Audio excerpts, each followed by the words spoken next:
परवानगी दिली, तोही तपश्चर्येला निघून गेला. मंडळी, तप हा शब्दच सुंदर आहे बरं का. तप हा शब्दच सुंदर आहे. तप शब्द उलटा करा. तप पत, तप केल्याशिवाय पत वाढत नसते बरं का. पांडुरंग हरी वासुदेव. दुर्वास निघून गेले आणि मधला महाविष्णूंचा अंश असलेले दत्तात्रय ते समोर उभे राहिले. म्हटले, आई तपश्चर्येला जायचंय, परवानगी द्या. आणि आता मात्र अनसूयेच्या अश्रूंचा बांध फुटला.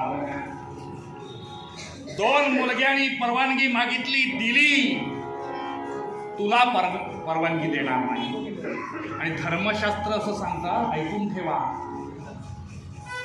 आईची परवानगी असल्याशिवाय बाळाला तपश्चर्येला जाता येत नाही.